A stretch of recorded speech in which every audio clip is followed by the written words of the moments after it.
Talking with Maribel about her father gave Blair a whole different perspective on people who embraced a set of beliefs so foreign to her own. Maribel had forced her to put her own views under a microscope, and the picture wasn't free from another kind of virus.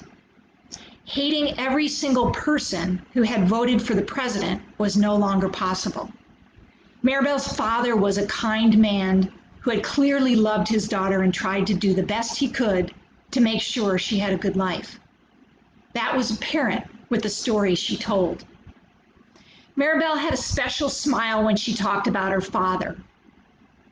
Pa was with me for every single competition I ever entered, all the way up until the end when he could no longer physically able to get out of bed, when he was no longer physically able to get out of bed. He was good at supporting my shooting, but he floundered when I hit puberty. I got my period early, and it was a disaster. No parent excels at discussions because they always accompany the sex talk. Oh, we never had the sex talk. He figured since I was a lesbian, he didn't have to worry about me getting pregnant. He knew you were a lesbian at, how old were you when you got your period? I was 10, and yeah, it was obvious even before I declared I didn't want to marry a boy. So what happened? I never cried as a girl, even when I would skin my knee or fall out of a tree. But when I went to the bathroom one day and saw the blood in my underwear, I went running to my pa. I thought I had a terrible disease and I was going to die. I can see how that would have been terrifying. Pa grabbed a clean rag and a new pair of underwear. He told me to stuff the rag inside the panties. He assured me I wasn't dying and he was going to get something for me. I'm standing there with tears streaming down my face, and I just nod and do what he says. He's my pa, and if he says I'm not dying, well, that's the gospel. I believe him and begin to calm down. Why do I think there's more to this story? Oh, there is, Maribel chuckled. I'm washing out my blood-soaked panties, and he comes back about 15 minutes later.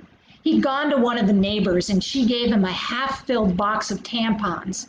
It was a variety pack. Oh shit, no. I wasn't allowed to use tampons until I was at least 15. Oh yes, he hands me the box and says, I gotta plug the hole. Now remember, I'm 10. So I blink at him and I ask, what hole, Pa?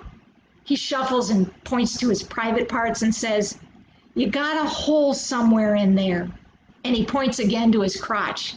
My butthole, I ask? Blair begins to laugh so hard she snorted. No way.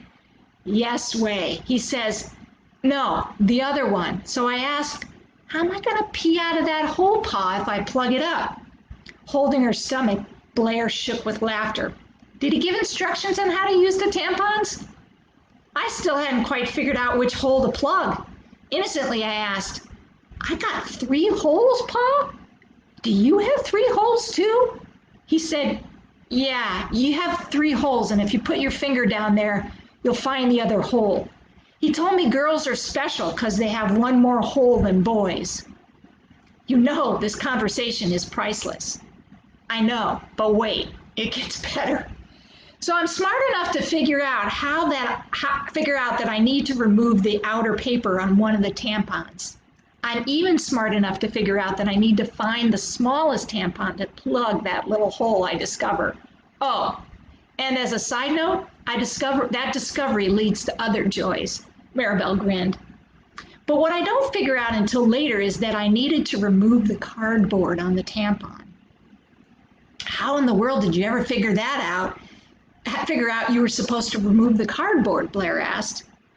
I must have been walking strangely afterward, and then I told my pa I'd plugged the hole, but something didn't feel right. Finally, he got the neighbor to come by. By this time, he figured he needed to bring in the cavalry. He found a way to get me sanitary napkins after that. Thanks for telling me that story. Your turn. Tell me something funny from your childhood, Maribel implored. I don't think I can beat your story, but I can tell you something embarrassing from high school. Deal.